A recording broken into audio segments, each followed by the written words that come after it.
I am the simp supporting male character in the novel, destined for a tragic ending, but I transmigrated into the real world, all because a wealthy heiress, a reader of the novel, was heartbroken by my sorrowful ending. She wished for the heavens to send her a devoted supporting male character like me, and so, the system gave me the opportunity to win her over. Naively, I thought that my heroine had finally arrived, and that lovers would end up together, saying one thing but meaning another, tossing me aside like a worn-out shoe. However, just as I was about to be erased by the system, the second female lead brought me back into the novel world. We got married, and had a daughter, until many years later, the long-silent real-world system spoke up once more. Chapter 1. The moment the system's voice returned, my wife Misty and I were comforting our daughter, who had just finished chemotherapy. Eva was clutching Misty's hand, pouting and whimpering in pain. I was about to comfort her, stroking the bunny ears on her little pink hat, when a familiar yet unfamiliar voice interrupted me. Mr. Paperman, long time no see. In this world, there was only one that addressed me this way. It called itself the real-world system. Looking at my daughter, pale-faced on the hospital bed, it sighed softly. I thought that after you returned, you would live a good life. Truthfully, I was doing quite well. My wife was gentle, and my daughter was adorable. The only flaw was that my 5-year-old daughter had been diagnosed with acute leukemia this year. The system coughed, drawing my attention back. 6 years ago, the female lead whom you failed to win over in the real-world mission came to this world with your first child. They are looking for you everywhere. If you can convince them to return to the real world, the system will automatically cure your daughter's illness. Will you accept this mission? Chapter 2. If it hadn't brought it up, that peculiar experience often felt like nothing more than a bizarre dream I'd once had. I lived in the world of a novel, the quintessential second male lead, loving the heroine but unable to have her. I became the perfect backup. Then the author stopped updating, causing chaos in the novel's world. The second female lead, Misty, ceased her pursuit of the male lead and fell deeply in love with me. And me, I suddenly fell in love with a reader. I heard a voice from the real world, a girl choking back her sobs as she said, "Ugh, what's so good about the male lead anyway? The second lead is the best. Rich, gentle, and deeply affectionate. Who wouldn't love a man like that?" Many a late night, I watched her laugh and cry for me, baring her little tiger teeth in my defense. At that point, a so-called real-world system bound itself to me. It called me Mr. Paperman with a dark sense of humor. The mission was to go to the real world and win over this reader. She lived in the real world, but she was like the heroine in the book. Her fiancé, her unforgettable first love, left her for his childhood sweetheart. If I could make her fall in love with me, the mission would be complete. I could stay in the real world forever with a new identity. No longer a soulless character in a story. The reader's name was Carolina, a wealthy heiress. Her fiancé was an influential figure who matched her social status. When her fiancé hurt her for the sake of his childhood sweetheart, I stayed by her side, never abandoning her, cheering her up, surprising her. Gradually, she no longer resisted me. After one heartbreak, she kissed me. I couldn't hold back. Just that once, we had a child. I planned a grand proposal party for her. But suddenly, she distanced herself from me, saying,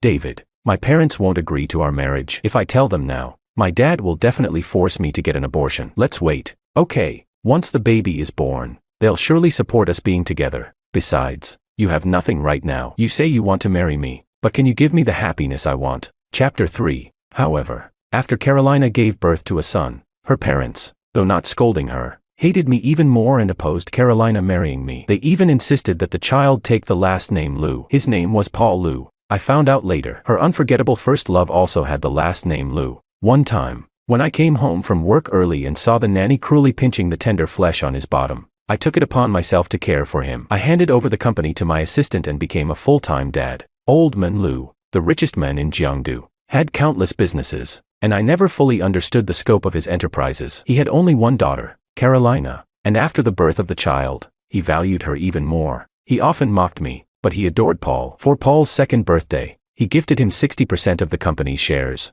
temporarily managed by Carolina until Paul came of age. On his 18th birthday, they would belong to him. When it was time for preschool, I was still considering where would best suit his education, but he had already received an invitation from an international preschool named after him. Though the preschool accepted public admissions, Paul clearly fit in effortlessly. He made a little girl cry. When I went to pick him up, the girl's mother complained to me directly. Seeing Paul, who stubbornly insisted he did nothing wrong, made me inexplicably angry. It seemed he'd been spoiled. For the first time, I shed my gentle fatherly persona. I taught him that he shouldn't bully others. He kicked me in front of everyone. He said, "The entire preschool is mine. I can do whatever I want. Who are you to tell me what to do?" Grandpa even said our family wouldn't care to take you in if you wanted to marry into it. Paul threw a tantrum, refusing to go home with me. Old man Lou came to pick him up in person. I tried visiting, but the butler blocked me at the door. After a month, thinking Paul must have calmed down, I brought a pile of gifts to visit again. I wanted to tell him that Daddy shouldn't have scolded him in front of everyone and that I'd be more mindful in the future. But I saw him in the garden at home, being lifted high into the air by Martin Lou. Nearby, Carolina stood with a serene smile, watching the two interact happily. Paul laughed heartily, then said something I'll never forget. Daddy Lou, I wish you were my real dad. Grandpa says my dad is useless, not good enough for Mom, but you are. Chapter 4. I left all the gifts there. Without alerting anyone, I turned and left. Behind me, Martin held Paul in his arms, glancing faintly at Carolina. But your mom already had you with someone else. Carolina looked panicked and quickly clung to his arm. When Paul comes of age, he'll inherit all my father's assets. It will benefit you too. Martin laughed aloud and looked at Paul. Would you give up your original dad? Paul hesitated for a moment and replied, yes. Grandpa said a real man wouldn't stick with weaklings. Everyone dislikes my dad, so I dislike him too. Carolina chuckled softly, though she said nothing. Her eyes sparkled with delight. At last, I understood what it meant to love a dragon but fear its presence. Late at night, Carolina sympathized with the secondary male lead of a novel world, yet she could never let go of the leading men in her own life. The outcome was evident. In any world, the male lead always shines. No matter where I was destined to be that damned secondary male lead. How humiliating, I said. Forget it. I won't go on with this stupid quest anymore. I awakened the system and voiced my desire. Chapter 5. The system stayed silent for a long time before replying. Are you aware of the consequences of giving up the mission? Of course. I knew I'd be completely erased, disappearing without a trace. I couldn't remain in the real world, nor could I return to the world within the book. In one place, I'd be a cuckold. In the other, an empty shell of a man without a soul. Nothing was turning out right. I cursed in anger. Hurry up, erase me completely, or I'll call you my grandson. The system replied.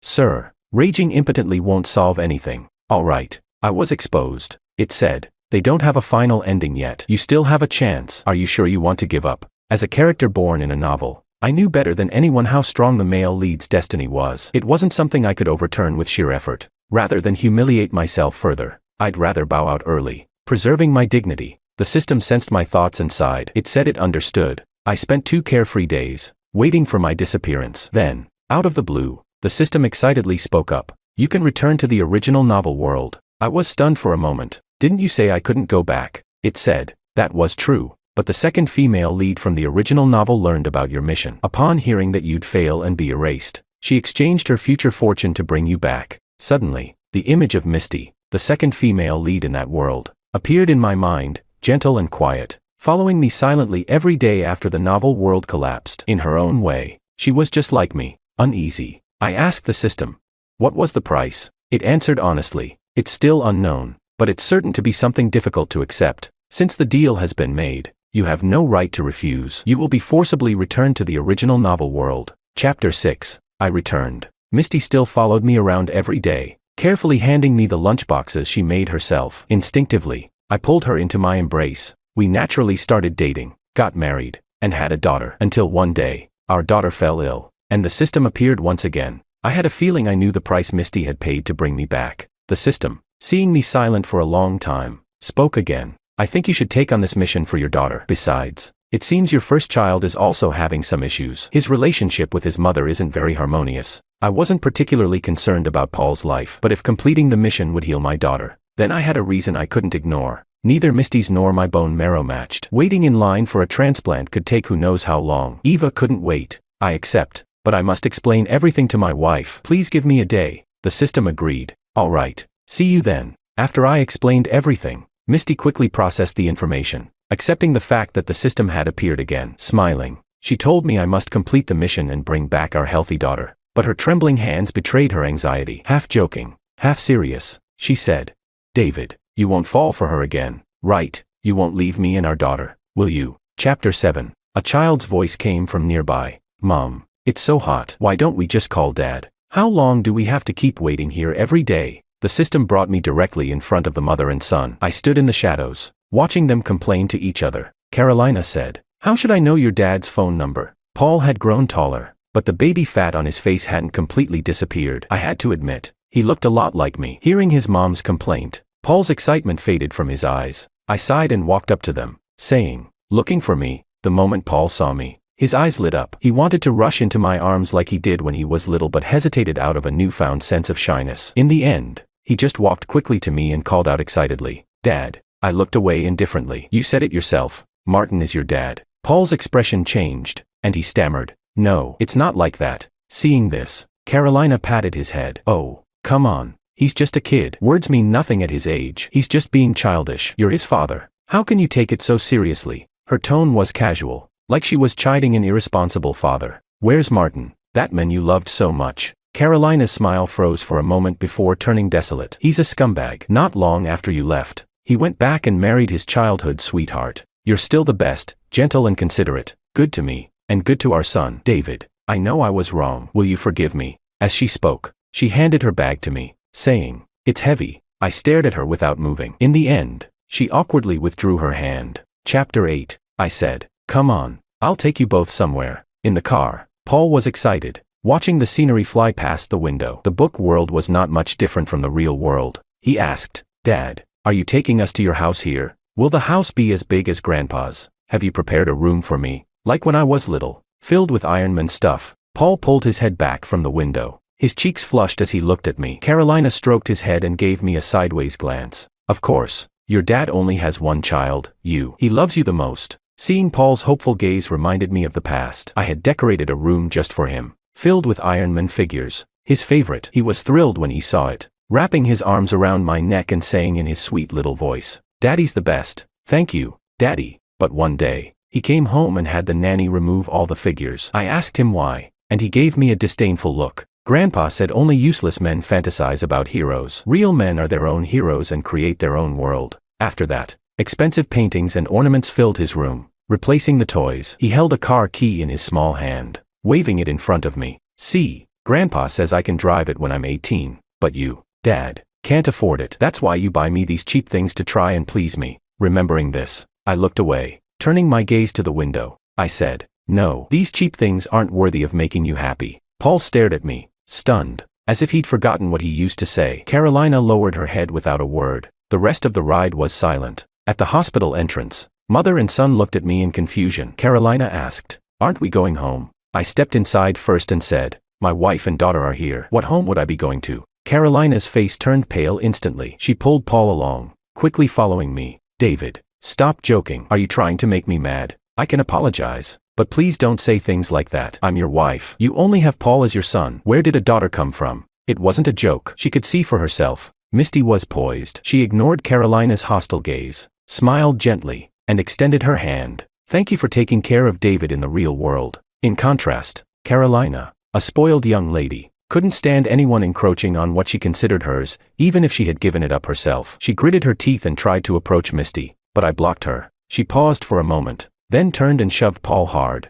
"It's all your fault. You drove your father away, and now you're happy, aren't you?" Chapter 9. Paul fell to the ground, looking up at his mom in confusion. "You were the one who taught me to be like this. Grandpa too. Why is it my fault?" He didn't understand why Carolina was blaming him. Carolina pulled him up roughly and retorted, "Nonsense. When did I teach you that? It's all your own fault for being so thoughtless. Now apologize to your dad. Beg for his forgiveness." Paul, just a small child, had his clothes pulled out of shape. I stepped forward to stop her. "Why, Carolina, you never cherished it, and now you're putting all the blame on a child. How he treated me before, he learned it all from you." Misty, seeing the small child on the ground, couldn't bear it. She gently crouched down and helped him up. Paul, however, directed his anger at her. "Get lost, you vile woman. You stole my dad. You're just a witch. So young, yet so full of foul language." I turned to Carolina, and she gave Paul an encouraging look, daring to insult Misty. That I couldn't tolerate. Looking down at him, my tone was filled with seriousness and disappointment.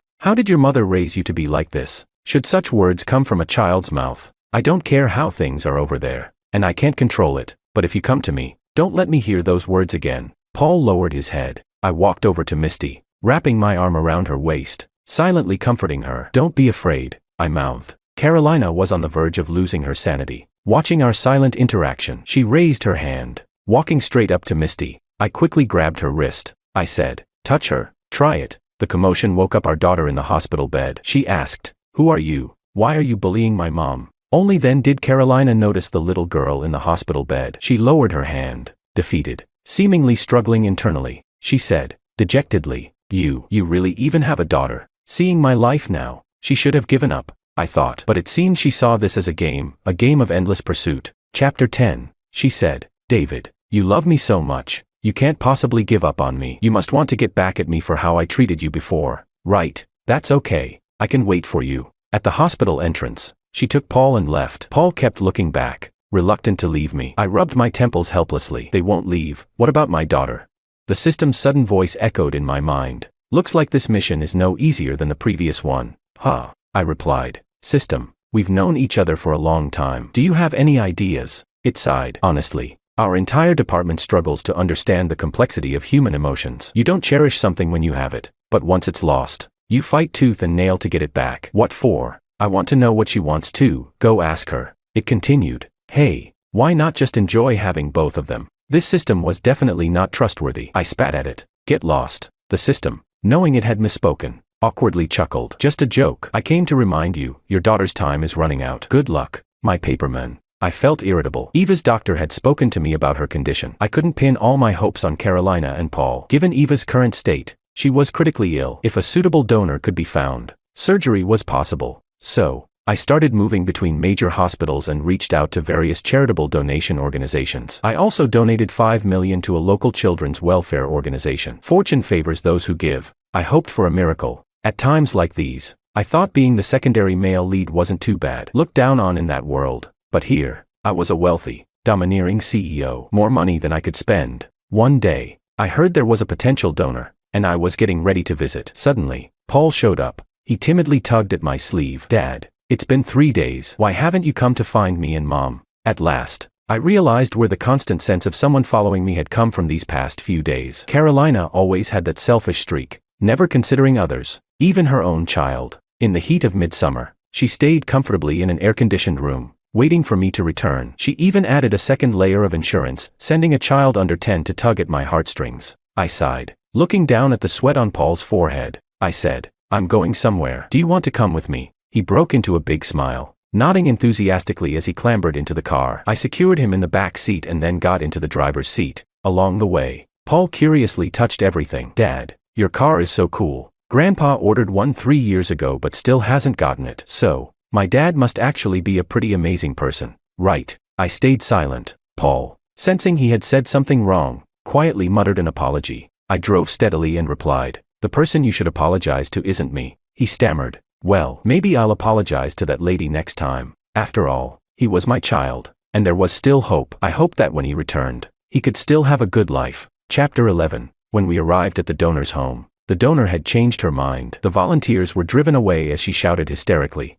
You can't force me. The people outside tried to communicate patiently. Miss, no one is forcing you, but you signed the donation agreement. We're just here for a follow-up. The woman inside was emotionally unstable and even called the police. When the police arrived, everyone scattered, seeing that today would also end in failure. Paul seemed a little stunned. He asked, what are they doing? I replied, a young lady wanted to do something good, but got scared and backed out at the last moment. Can she do that? I nodded. Of course. No one has the right to force anyone to do something against their will. Paul lowered his head. Does that mean Mom and I don't have the right to force you to come back with us either? I patted his head without saying anything. This trip wasn't entirely in vain after all. On the way back, Paul kept looking at his expensive smartwatch, his face growing more troubled. He asked me to slow down, saying, Dad, I'm feeling a bit carsick. Could you drive a little slower? He didn't have this issue when he was younger, but I eased off the accelerator, slowing down. I asked where he lived, intending to take him home. He hesitated,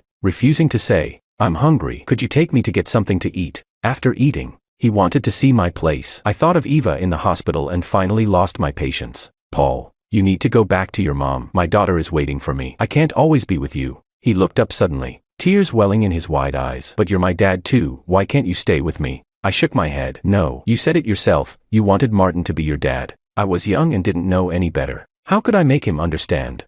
I said seriously, age is never an excuse. Didn't your grandpa teach you to be a real man? A real man stands by his actions. Carolina's genes were strong. Paul resembled her so much. I insisted on taking him back. Suddenly, my phone rang. It was Misty. David, come back quickly. But then I heard Carolina's voice, shouting, Bitch, calling for help. Huh. Beep, beep, beep. The line went dead amidst the noise. I had no time to think. I turned and headed for the hospital. Paul clung to my leg. Stay with me. I picked him up and threw him into the car, slamming on the accelerator. Paul, I'm very disappointed in you. Chapter 12. A child under 10 might not understand the full weight of those words, but he instinctively tried to explain. Mom made me do it. She said she had something to do at the hospital and told me to keep you busy. Ever since you left, Mom has only been going on dates. When that man got married, she started drinking again. Then she missed you, but couldn't see you, and blamed me, saying it was my fault. No one loves me except Grandpa. She said if I helped her bring you back, she'd love me again. I didn't do anything wrong. I just want my dad back. I pounded the steering wheel, pushing the car to its speed limit. Carolina, you are truly despicable. In the hospital room, Carolina had brought a group of people and pinned Misty down. My usually gentle, well-dressed wife was disheveled, with clear slap marks on her face. Eva was crying in fear, the needle in her hand dislodged, blood flowing from the vein. Misty, heartbroken, tried to break free to reach Eva. Doctors outside were frantic, but tall bodyguards blocked their way, refusing to let them in. Carolina shouted hysterically, David is mine. Who the hell are you? Take your sick little brat and get lost, or die, taking someone else's man. Slut, homewrecker. With that, she even had someone try to rip off Misty's clothes, like seducing people.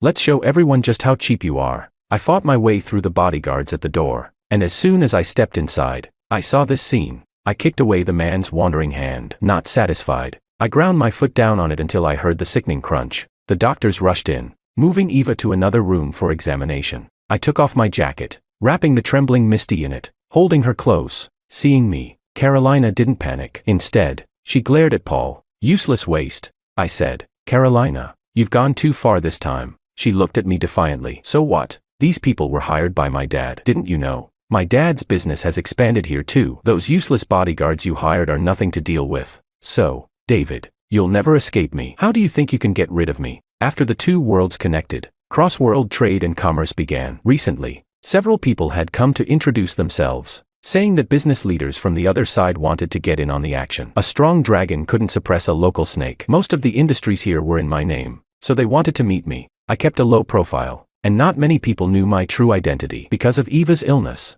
I wasn't in the mood, so I refused. Turns out it was her dad. I took out my phone and made a call. The person on the other end hurriedly agreed. Less than half an hour later, someone arrived. Carolina saw the man and called out excitedly, Uncle He, why are you here? I told you just to send people, you didn't need to come in person. Then she looked at me. See, Uncle He is a big shot here. You may have a little money, but how can you compete with me? Why not come back and live a good life? I've already apologized. But the man, Uncle He, was sweating profusely. He asked Carolina, the thing you mentioned, is it about hitting someone? And it was Madam and Miss. Carolina looked confused. So what if it was, Madam, Miss, Uncle He? What are you talking about? Chapter 13. Hearing my identity, Carolina was stunned. Uncle He wailed, you've really gotten me into trouble this time. Uncle He was merely a butler of the Wong family. I couldn't understand how Carolina, who had seen the world since childhood, could be so short-sighted. I asked, does your father still want to do business here? After calming Misty down, I slowly walked over to her. Carolina shed her sharp exterior, displaying a pitiful look that I used to find impossible to resist. She said, you've changed. You never treated me like this before, but now, looking at her only made me feel disgusted. I gently tapped my watch and said, you have 20 minutes. For every injury she sustained, you'll sustain one too. I don't hit women. You do it yourself. Carolina cried out, are you kidding? Would you really treat me like this? I ignored her. Turning back to Misty, I brushed her disheveled hair behind her ear. I was about to force Carolina to act when Misty's slender fingers covered my mouth, her pale face still filled with fear. She shook her head at me. If the story hadn't deviated, Misty was supposed to be a spoiled young lady, a villainous supporting character. Her malicious attitude should have been evident. Yet here she was, showing mercy to someone who had bullied her. But perhaps I had overthought it. Misty said, take the child away first. Blood and all, it's not a nice sight. She gestured towards Paul, who was standing there, dumbfounded. I smiled. Misty was never a helpless flower. She wasn't vicious, but she also wasn't hypocritical. As my wife, the eldest daughter of the Yu family, she wasn't someone to be trampled on by others. Yet, as a mother, she chose to let another mother maintain her dignity in front of her child. So, Carolina, what do you have to compete with Misty? Paul was taken out of the room. I said, all right, we can start now. Seeing that my expression was not feigned, Carolina clenched her fists, but she didn't dare disobey. Martin married someone else because the Liu family's business was in decline. She knew better than anyone how important this new opportunity was to her father. Watching her slap herself again and again, both Misty and I remained expressionless. Finally, at the last step, she humiliatingly reached up to undo her shirt buttons. Misty quietly squeezed my hand, and I nodded to her. I said, "That's enough." I looked back at Carolina, devoid of emotion. "We're even now. Take your son and go home." Carolina said nothing more. Turning to leave, it seemed she had finally accepted that I was no longer the David she could summon and dismiss at will. The system's voice echoed again. "Paperman. Who would have thought? You're actually quite the big shot." I replied. "You're too kind. When I first bound to you, I only knew you had some money. How did I not know you were this powerful?" I said, a bit embarrassed. I was simping back then. Had no time to manage my family business. Chapter 14. Carolina voluntarily left with Paul, and the system's reward was delivered. Eva was now just like any other child, running, jumping, and finally able to attend the preschool she had always dreamed of. The system said, "All right, the mission is complete. Paperman, it's time for me to leave again. Until next time, if possible, I'd rather not see it again." Every time it appeared, something thrilling seemed to happen. It protested, "Hey, do you really not want to see me again that much?" But I was worried. The two worlds had already connected. If they returned, would it pose a threat to my family?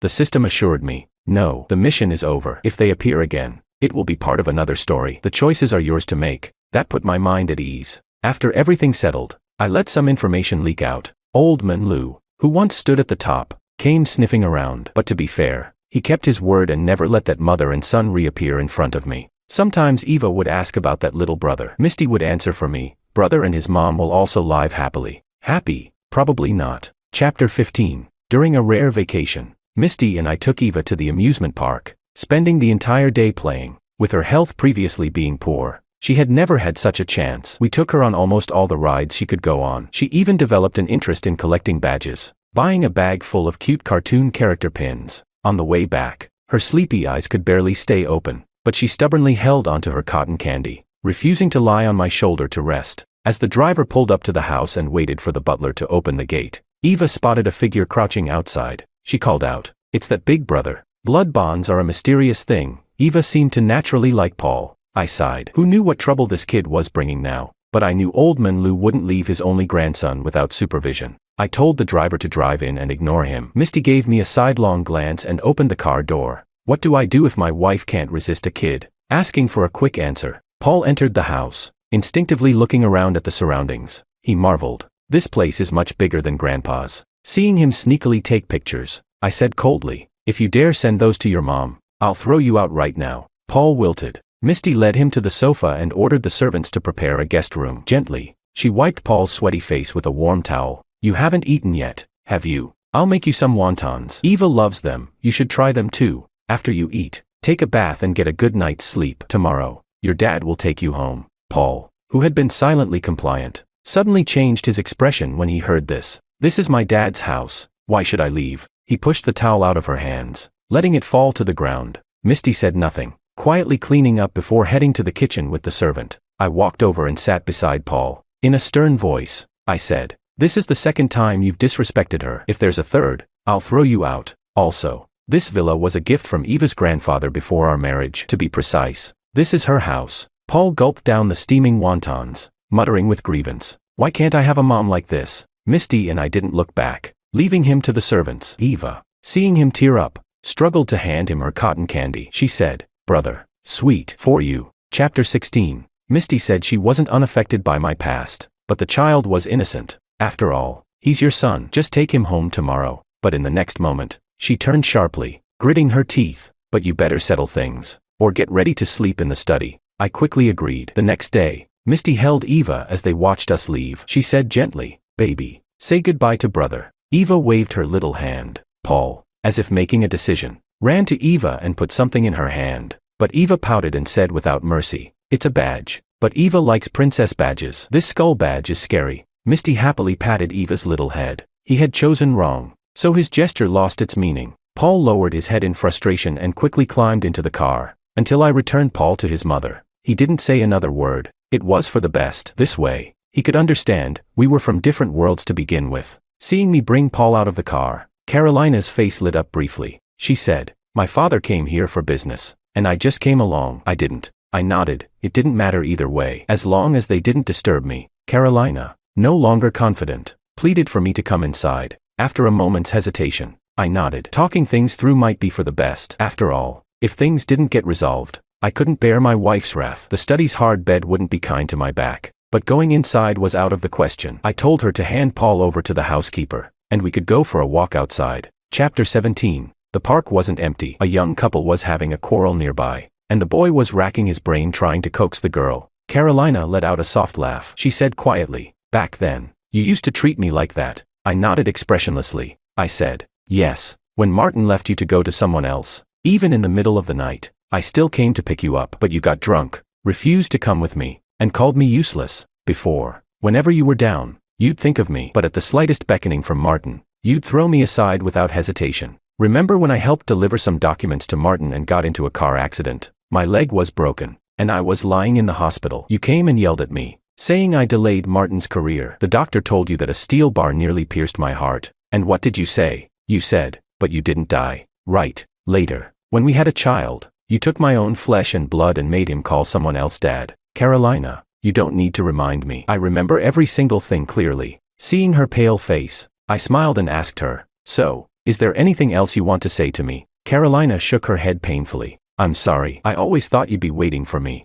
I thought that no matter what I did, as long as I turned back, you'd accept me. I didn't want to believe that you really didn't want me anymore. That's why I did those extreme things. I'm sorry. Truly sorry." I listened silently to her confession. She looked at me, her face pale. "Do we really have no chance?" I let out a mocking laugh. "You came back with Paul, a name that brought me so much humiliation. You never thought to change it. Carolina, you're just attracted to power. You said you'd rather love the secondary male lead than the main one. Did you really do that? We're history. No one waits around for you. The secondary male lead and the female lead are never the right answer. Take your child and live a good life. Leave yourself some dignity." With that, I turned and left, not looking back. I let out a sigh of relief. My old back was saved. There was no way I was sleeping in the study. Chapter 18. Paul came looking for me once, but Carolina took him away forcibly. From then on, our family's life truly returned to peace. The connection between the two worlds grew deeper, and business gradually increased. The next time I saw them was at Eva's 18th birthday celebration. My business partner, Mr. Chen, had remarried after his wife's death, and his new wife was Carolina. They came as Mr. Chen's guests. Carolina looked much older. Following Mr. Chen humbly, Misty and I politely invited them inside. Paul Lu was there too. Oh, but he wasn't Lu anymore. His last name had changed to Wang. To be honest, I found it laughable. Carolina's obsession, something she wanted to flaunt, was now so cheap. Paul was taller than me. He nodded at me with restraint. Eva, looking like a little princess, was surrounded by people as she cut her cake. I could see the envy in his eyes. Mr. Chen wasn't a great drinker, and halfway through the event, he began to put his hands all over Carolina. He said, "Mr. Wang, you don't know, her father went bankrupt and owed me a lot of money. He gave her to me as collateral. She's just a decoration to me. Her father is gone, and she has a kid. Where could she go if she left me? Ha, she's just lucky. If my first wife hadn't passed, she'd have been a mistress her whole life." I took a polite sip of wine and excused myself. It was nothing. I just needed to go tell Eva to be careful when choosing boyfriends in the future. Misty was on the balcony with Eva, getting some fresh air. Seeing me, she showed me what she was holding. She said, "A boy gave this to me, but I'm too old for something like this." It was a small princess badge. "Eva doesn't like it?" I asked with a smile. She shook her head. "It's too childish. I don't want it." Misty exchanged a look with me and said softly, "If you don't want it, you don't have to take it. Eva can choose what she likes." "Mom, you're the best." The badge was left behind on the balcony. See, when the timing is wrong, even attempts to make things right are meaningless. The banquet ended. Mr. Chen was carried out by Carolina and Paul. Carolina said softly, "Goodbye." Her spine had long since been broken, crushed by either Mr. Chen's weight or the weight of life. Paul barely held himself up, looking at me with hope in his eyes. I shook my head. No need for goodbyes. I closed the door, not looking back at them again. What to do with a girlfriend who likes to break up? Willow is breaking up with me again. Again. This is already the 88th time this month that she's brought up breaking up with me. This time, I still wanted to do as usual. First, go to the riverbank to be sentimental. Then go back and write a reflection and reconciliation essay. But I found the river breeze was so cold. It made me curse loudly. Couldn't feel sad at all. No choice.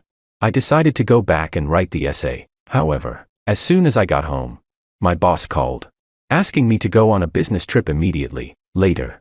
I was busy for over a month. Just as my career was about to enter a second spring, I received a call. Willow asked, "Why aren't you coming to comfort me yet?" I was speechless. I said, Sorry.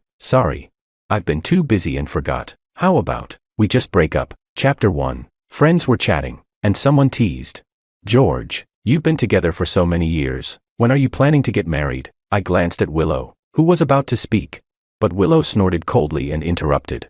"Let's see when he can prepare the 700,000 yuan bride price." She paused and looked at me, saying, "Also, I already told Makoto to be the best man." This sentence left me speechless. I didn't know whether she was pushing me to prepare the bride price or wanting her childhood friend Makoto to be the best man. I took a sip of water and said, "I've already prepared almost all the bride price, but as for the best man, a few of my brothers have said they want to come. They're my college roommates, so I don't need to trouble Makoto." Willow didn't even look at me and said, "Then just add another best man." I sighed and said, "I can't. You know the traditional expectations. I have 4 roommates, and the number of groomsmen and bridesmaids can't be odd. It's considered unlucky." She became a bit irritated and said, "Then just find another one. Makoto is so enthusiastic. How am I supposed to tell him otherwise?" The surrounding friends had already fallen silent. Such inexplicable quarrels between us were no longer surprising to them. They never got involved because I always apologized meekly. When Willow gave me the cold shoulder for 2 days, I would simply reconcile.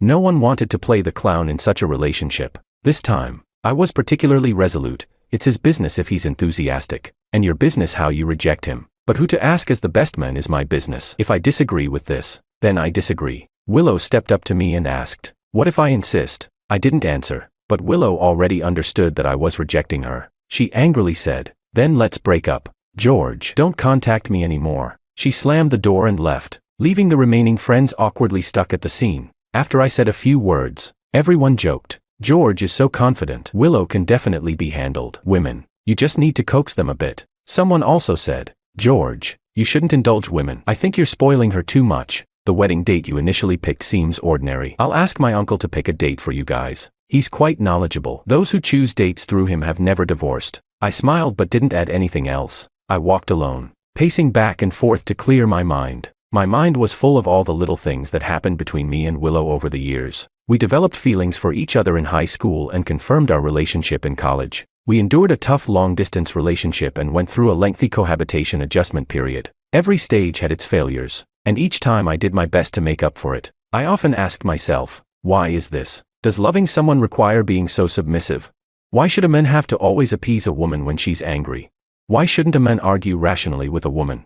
Why can't love be about mutual compromise and support? Why can't love be about mutual understanding and tolerance? Love and reason are not contradictory. Loving someone doesn't mean unwillingness to reason, and loving someone doesn't mean you shouldn't reason. Loving someone doesn't mean you should always give a bride price, nor does it mean you absolutely must. But every time I decided to leave this person, another voice would emerge, asking me, "If you give up now, won't all these years of effort just become a joke?" So I grit my teeth and persisted, full of hope that I could move her, that we could really have a future together. Lost in thought, I passed by that river, which I jokingly called the Forgiveness River, because every time Willow and I had a quarrel, I would come here alone to vent my repressed emotions and adjust my mindset. But today, it seemed especially cold. Before I could even feel the seasonal melancholy, goosebumps appeared. I quickly pulled up my coat and thought, forget it, I'll go home and be sad. Turning around, I saw a barbecue stall. It's funny, I frequent this stall too. Once, after an argument with Willow, I came here and angrily ordered 50 skewers, but my heart was so blocked that I couldn't even eat them. The owner's skills have improved day by day. I had just come from a business dinner and was once again enticed by the aroma of grilled meat. This time, I didn't dare to order much, fearing a repeat of before, but after ordering 20 skewers, I found I could eat a bit more. Busy mouth, full stomach, my heart felt less empty. At the moment I stood at my home door, I hesitated a bit. After cohabiting for so long, this small house was full of traces of our life together, but when I opened the door, seeing the entrance cluttered with boxes of cosmetics and luxury items from deliveries, as well as shoes filling the shoe cabinet but still scattered on the floor, my anger was much greater than the frustration from the breakup. She has always been like this, never treating my money as real money. Just because I advised her to be more frugal, she turned it around and rebutted me by saying that being in a relationship would lower her quality of life. Why does she have to be in a relationship with me? As if she were some rich heiress spending her own money. But in reality, to satisfy her, I wore no more than 8 outfits throughout the year. ate no more than 5 flavors, while she spent money extravagantly without ever caring about my quality of life. Anger burned away the sadness. After tidying up everything, I opened my phone to hide some posts, fearing that I might be unhappy seeing them later. Suddenly, I saw my boss tagging me in the group chat, offering some suggestions on my proposal. When I finished work and closed the proposal document, the sky was already tinged with dawn. I was surprised to find that the first day after the breakup had passed so easily. So, on that brand new morning, I decisively blocked all of Willow's contact information. Chapter 2. Willow still hadn't come back. I knew she was waiting for me to back down. I also thought that this time I would bend again. After all, it had become a habit. Bending for love didn't seem like such a disgraceful thing. But every time I picked up my phone, something more important would interrupt. Either I had to work on a proposal or deal with a client. Before I knew it, I hadn't contacted her for 8 or 9 days. Unconsciously, I had accomplished something I thought was absolutely impossible, and without the torturous emotions I had imagined. One morning during our early meeting, my supervisor said that this client was very important and needed us to send someone to stay there permanently. After the project ended, which would take at least a year and a half, we would come back. Without much thought, I raised my hand. He glanced at me and said, "Single people first." I immediately replied, "I'm single." The entire meeting room burst into laughter. It couldn't be helped. Everyone was already familiar with the heroic tales between me and Willow, but after asking for a long time, the supervisor still couldn't find anyone else willing to go. After all, leaving the main office meant that after the year and a half, my status might become awkward. For future career planning, this wasn't the optimal solution. But for me, aside from temporarily leaving Willow and having a clearer perspective on my feelings, the more important thing was that the client was located in Sea City, a place I had always wanted to visit. However, Willow was never willing to leave here. To her, no place was more comfortable than staying here, so she never agreed to go. Even when I suggested traveling, she firmly refused to go to Sea City. Friends said she was afraid that if I went, she wouldn't want to come back. Hearing that, all I could do was smile. In the end, the supervisor decided it would be me who goes. After all, forcing something rarely works out well. Before departure, he repeatedly reminded me, "You must not quit. No matter how things develop with your girlfriend, you need to handle this for the next year and a half." I smiled and replied, "Mission accomplished." The first days in Sea City were truly busy. I worked overtime for 2 weeks straight, not even having time to look for an apartment myself. I stayed in the hotel arranged by the client. It wasn't until the 3rd weekend that I finally had some free time to explore a bit. In reality, the city was much like what I had seen in various blogs and books, but being there in person, I could appreciate its unique characteristics. I thought to myself, I really came to the right place. When I received a call from my mom, I was somewhat surprised. It had been over a year since our last unpleasant parting. Since I was 25, they had been urging me to get married in various ways. By the time I was 28, without any success, every meeting would involve them scolding me for being so irresponsible. The Wong family would be finished if I kept this up. They even advised me not to take safe measures and to commit fully. My mom asked, "You're not really planning to wait until you're 30 to get married, are you? Even if the Wong family dug 8 generations into the ground, they wouldn't find someone like you," I replied. "Isn't that why I'm taking you to see the world?" she said.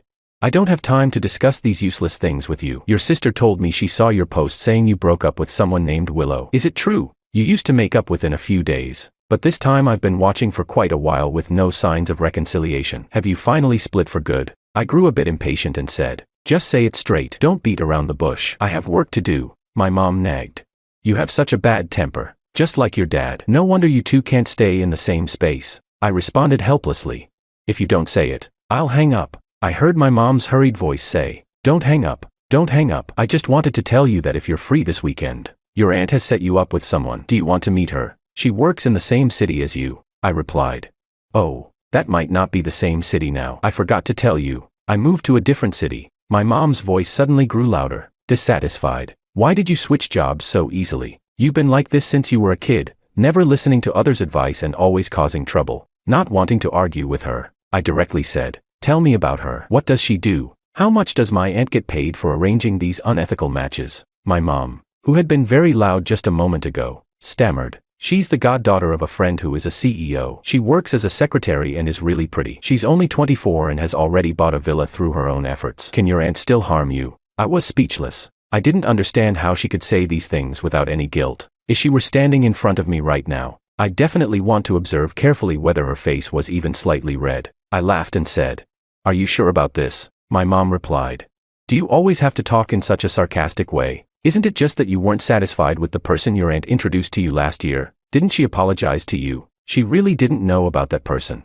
Otherwise, why would she introduce him to you? I was too tired to argue. Since she didn't know the situation, why did she have to introduce someone?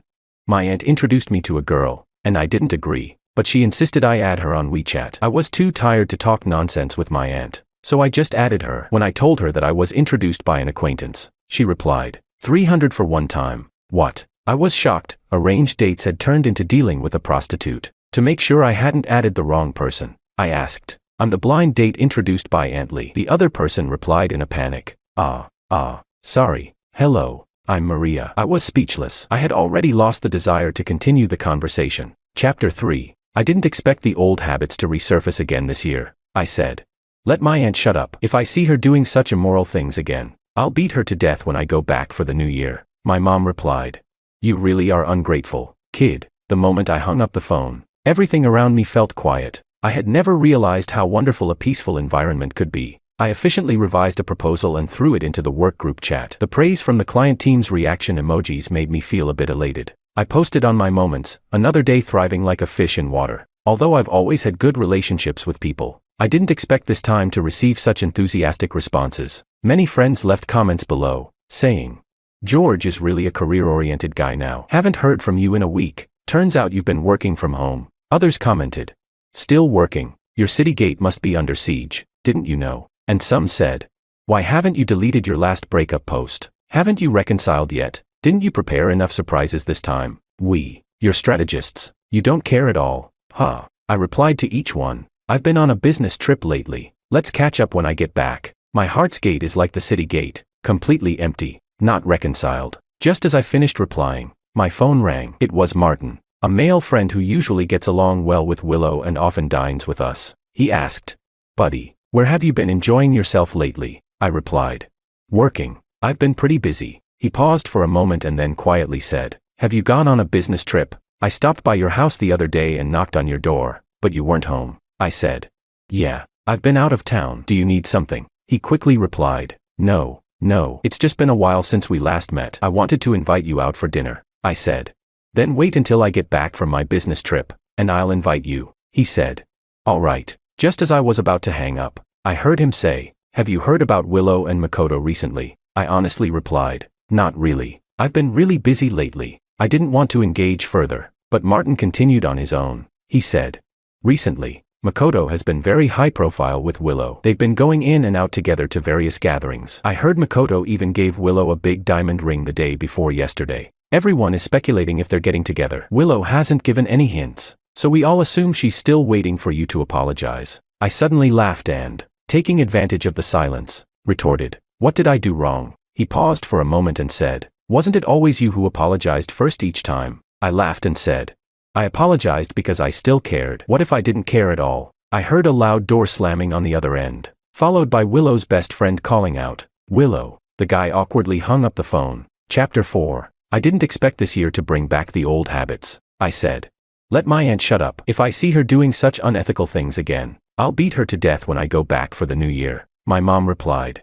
You really are ungrateful, kid. The moment I hung up the phone, everything around me felt quiet. I had never realized how wonderful a peaceful environment could be. I efficiently revised a proposal and threw it into the workgroup chat. The praise from the client team's reaction emojis made me feel a bit elated. I posted on my moments, another day thriving like a fish in water. Although I've always had good relationships with people, I didn't expect this time to receive such enthusiastic responses. Many friends left comments below, saying, George is really a career-oriented guy now. Haven't heard from you in a week. Turns out you've been working from home. Others commented, still working. Your city gate must be under siege, didn't you know? And some said, why haven't you deleted your last breakup post? Haven't you reconciled yet? Didn't you prepare enough surprises this time? You're strategists. You don't care at all. Huh. I replied to each one. I've been on a business trip lately. Let's catch up when I get back. My heart's gate is like the city gate, completely empty, not reconciled. Just as I finished replying, my phone rang. It was Martin, a male friend who usually gets along well with Willow and often dines with us. He asked, buddy, where have you been enjoying yourself lately? I replied, working. I've been pretty busy. He paused for a moment and then quietly said, have you gone on a business trip? I stopped by your house the other day and knocked on your door, But you weren't home, I said. Yeah, I've been out of town. Do you need something? He quickly replied. No, it's just been a while since we last met. I wanted to invite you out for dinner, I said. Then wait until I get back from my business trip, and I'll invite you, he said. All right. Just as I was about to hang up, I heard him say, have you heard about Willow and Makoto recently? I honestly replied, not really. I've been really busy lately. I didn't want to engage further, but Martin continued on his own. He said, recently, Makoto has been very high profile with Willow. They've been going in and out together to various gatherings. I heard Makoto even gave Willow a big diamond ring the day before yesterday. Everyone is speculating if they're getting together. Willow hasn't given any hints, so we all assume she's still waiting for you to apologize. I suddenly laughed and, taking advantage of the silence, retorted, what did I do wrong? He paused for a moment and said, wasn't it always you who apologized first each time? I laughed and said, I apologized because I still cared. What if I didn't care at all? I heard a loud door slamming on the other end, followed by Willow's best friend calling out, Willow. The guy awkwardly hung up the phone. In reality, I knew Willow was with him the moment he started talking. We've been together for so long that I was already familiar with everyone's personalities around me. This guy and I have known each other for so long. He's very straightforward and never hesitates to speak his mind. But today, from the moment he started, it was as if something had frozen him in place. Every sentence was awkward, making it easy to notice something was different. After a long while, that guy sent me a lengthy text message, first apologizing for his sudden behavior today, then talking about Willow and Makoto, and finally saying, Willow must regret it. She stayed at my place and my girlfriend's place for 3 days. I found her too annoying, so I agreed to help her out. She might not like Makoto, but honestly, I've always felt sorry for you. George, you need to pull yourself together and be happy. Let's grab a drink together sometime. Martin is a righteous person. I even wondered if he was intentionally acting strange to make me notice, but none of that mattered. What mattered was that I actually felt quite happy right now. By the afternoon, my phone showed the first blocked call. It was from Willow, now in my blacklist. It's funny, I've been away for almost a month, and this was the first time Willow called me after her attempts to probe through friends failed. I suddenly felt that the past 10 years were truly filled with things not worth it.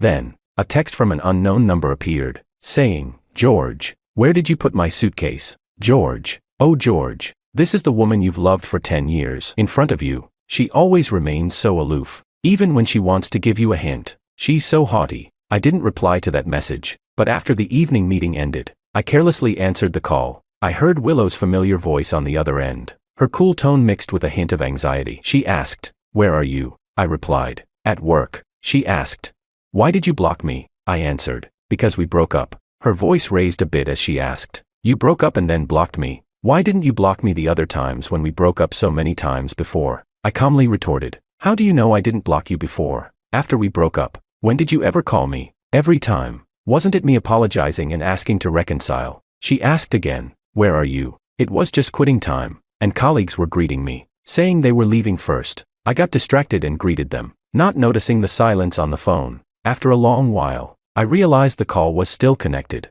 so I whispered, hello, she said, this is the first time you've ignored me for someone else. There was no way to argue or even needed to argue. She asked, did you go to C-City? I heard someone speaking with that accent just now. It's not a secret that can't be spoken about. If she went to my company, she'd know. So I openly admitted, yes, I'm here on a business trip. This time, her voice was noticeably downcast. She said, you never used to go on business trips. You said if you go, no one will take care of me. You always put me first. I couldn't help but laugh and cry at the same time. A wave of indescribable emotion surged through me. I told myself, George, you're really being too submissive. Can you please take better care of yourself in the future? So I said, didn't you say that if we break up, we shouldn't contact each other anymore? I'm just following what you said. Since we're not in contact, there's no need for me to cancel my business trips, right? You know, over the years, I've given up many opportunities for you. She hesitated. But, I asked.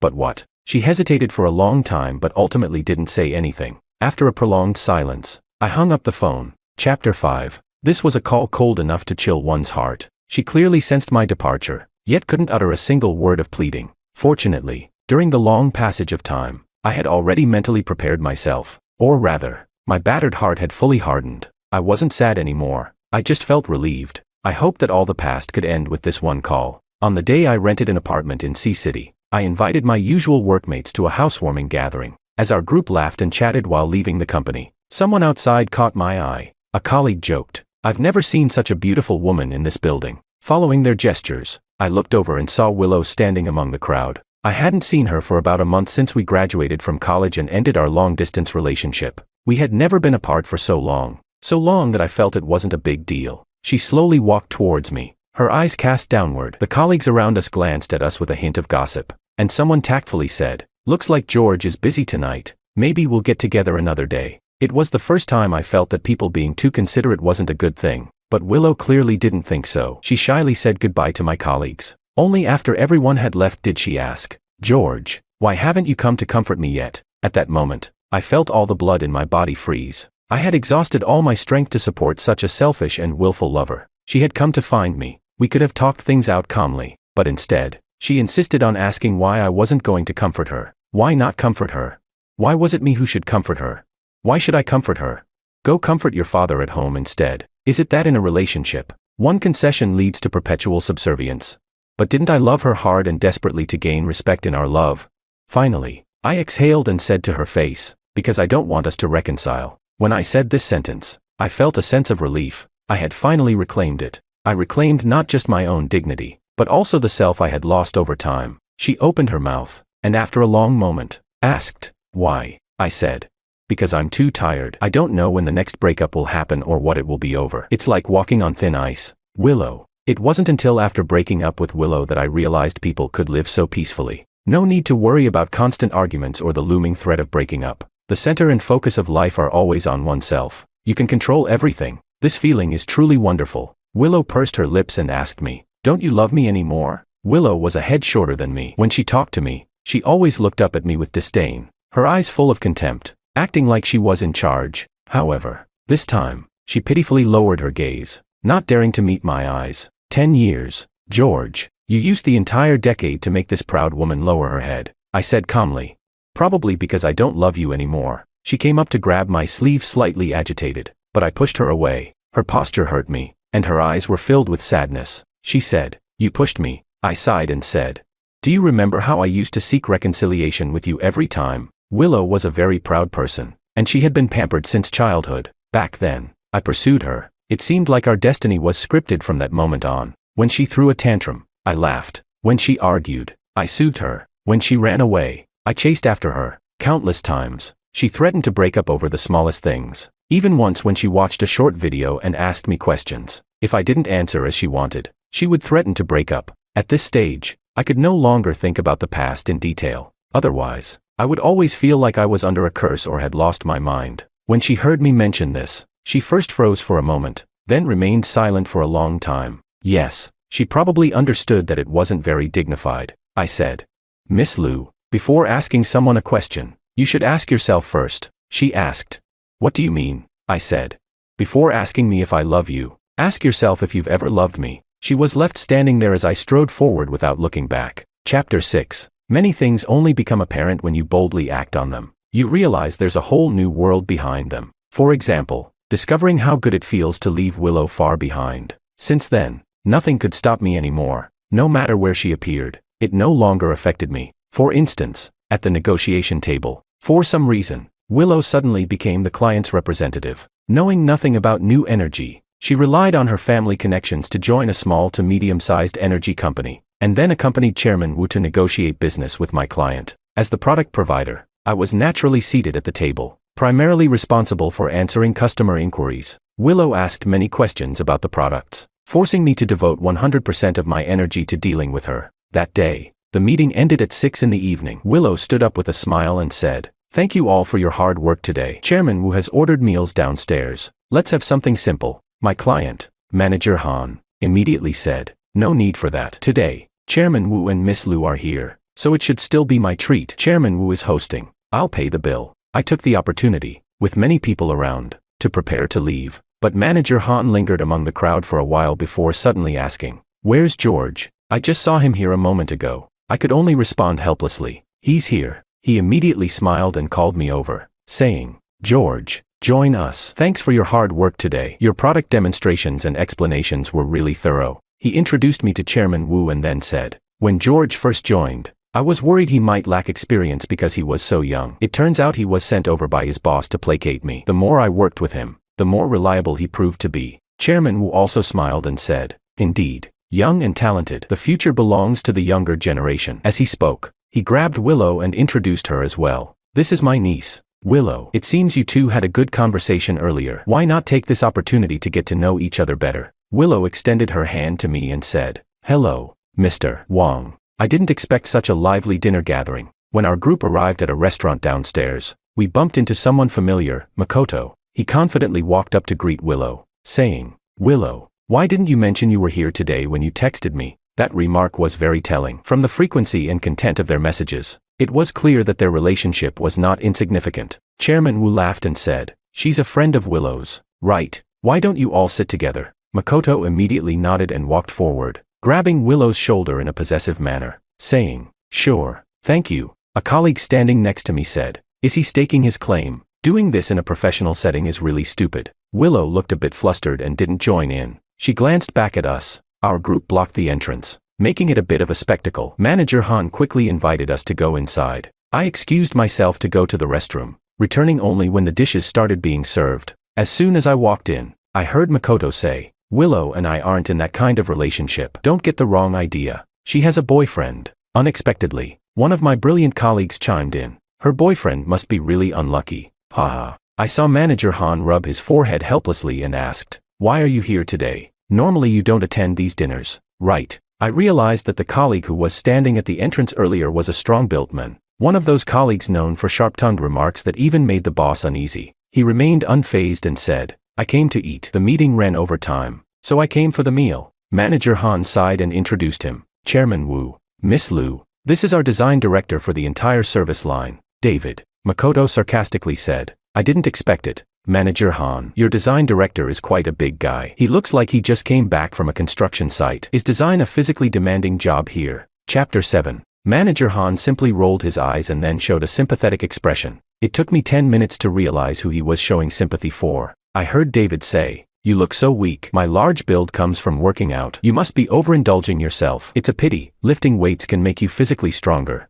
but it doesn't improve your brain. Otherwise, I would suggest you give it a try." Ever since you walked in, I wanted to ask, "Who are you? What are you doing here? With that appearance, you look like a bum. Who would invite someone like you to a business dinner and then coincidentally run into Willow? If you're claiming to be Miss Liu's boyfriend, I can still consider you a simp. You have no real relationship. What are you bragging about? You don't even deserve to be a simp." Makoto was left speechless, too angry to respond, while everyone at the table struggled to hold back their laughter. After saying all that, he somehow found time to drink 3 bowls of soup and eat 5 plates of rice. Then he turned to his boss and said, "Manager Han, that question I just asked is particularly important. From now on, leave this mess to you. Make sure you get the answers. This determines which companies we need to blacklist next." He grabbed his coat with one hand and patted my arm with the other, saying, "All right, everyone, we'll take our leave first. Enjoy your meal." For some reason, I instinctively followed him. He lives in the same neighborhood as me. It's very close to our company, and most of our colleagues rent nearby. Throughout the journey, I was trying to figure out how to tell this guy that Willow was my ex-girlfriend.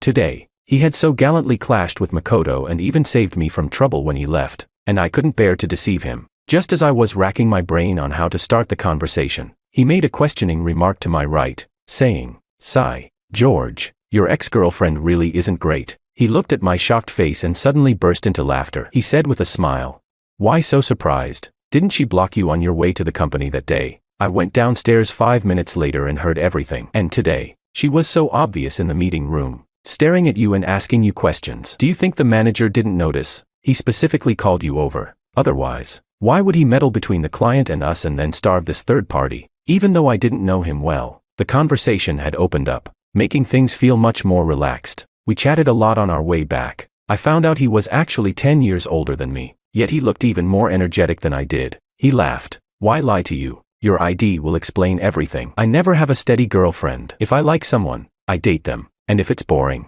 I break up. I never play the role of a simp. I spend all the money I earn myself, work out regularly, play with cars, and do whatever makes me happy." Through him, I seemed to see another possibility for life. Actually, I always earned quite well, but besides supporting my family, I also had to keep up with Willow's lifestyle pace. Just like she always said, she couldn't lower her quality of life, so her spending on food, clothing, and other essentials was always extravagant. So many times, I would prepare things that didn't match my own living standards for her. For example, a $1,500 electric toothbrush or a $150 honeydew melon, and so on. It might not sound exorbitant, but for someone with a moderate income and a habit of saving, it was actually a burden. This compressed the small portions I could spend on myself to almost nothing. Chapter 8. David sensed something from my silence. He got straight to the point and asked me, "Do you still love her?" I shook my head with a smile. "I can't." He shrugged and said, "Then stop liking her, or find another woman to like. If that doesn't work,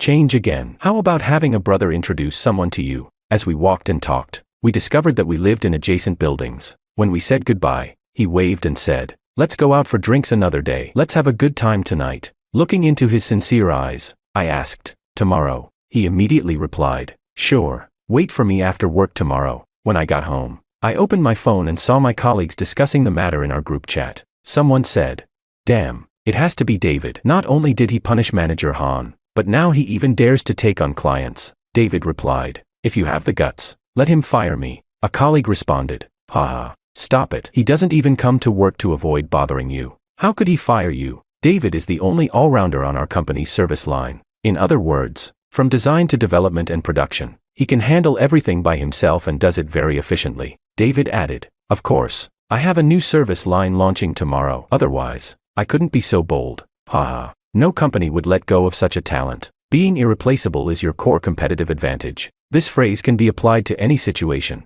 David dominates the workplace because of his strong capabilities, but he also needs to deliver results. I once made Willow irreplaceable in my relationship, so she could shamelessly throw tantrums at me. Her support was my love, but she didn't understand one thing. Love without reciprocity can never develop into everlasting love. Eventually, it will either fade away or be replaced. Let's encourage each other. Willow. Manager Han spent less than half a day maintaining his facade before being subdued by the newly launched service line. He happily ran to David's office and asked, "David, when will today's testing be finished?" David responded loudly enough for the entire office to hear, "Will be done after afternoon tea." Manager Han understood and said, got it, today. I'll arrange afternoon tea for everyone. If you have anything you want to eat, register at the front desk. Feel free to take as much as you want." Chairman Wu's collaboration with the company continued. Willow had also come to visit the company a few times. Manager Han arranged for me to introduce her to the side, while David shook his head and said nothing more. After the service time ended that day, Willow said to me, "George, can we have dinner together?" I really didn't want to deal with her, but remembering David's advice, if you don't make a decisive break, things will only get worse, I was glad I listened to him, because I heard Willow's apology. She sat across from me, tears streaming down her face, and said to me, "I'm sorry, George. I've always been too willful, and I'm sorry to you. Can you forgive me? I promise I won't bring up breaking up again. If you agree, I'm willing to marry you and register our marriage immediately. I don't want any bride price." Who would have thought?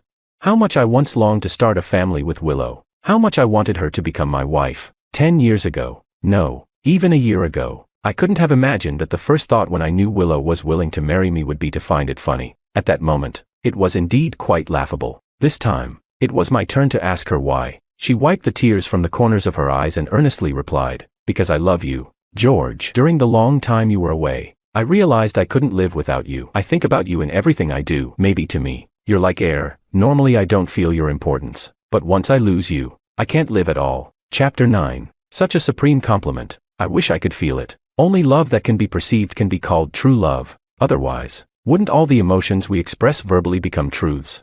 I smiled and said, "Willow, do you know what you've taught me?" She lifted her gaze and looked intently at me, her eyes reflecting my own image. I continued, "It proves one thing, no matter who you lose, you can still live well." I picked up my phone from the table and tucked it into my pocket, smiling at her. "I'm giving you this sentence today. You can take the coming days to really feel it. Starting with this dinner meant for just you." Once again, I left her with my back. This time, I didn't try to observe her reactions from any angle.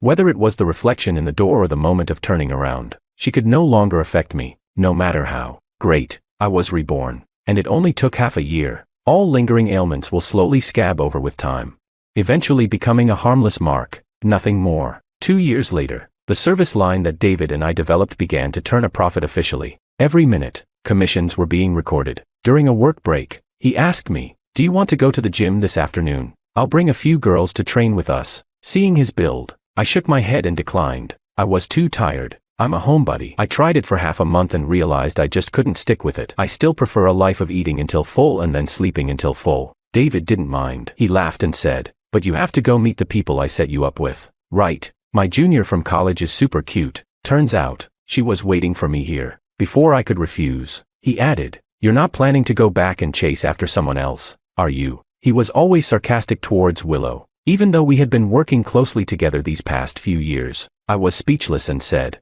come on. I like cute ones. When we met, I realized she was truly cute. The kind of cute that's full of energy. The kind of cute that even makes Willow feel a bit inadequate. Once, I went out to eat with her, and Willow happened to see us. After that, Willow didn't come to work for 3 days. David said she went back to heal. That's fine. I had already healed myself long ago. Let her heal her wounds on her own. I went on the date. Goodbye.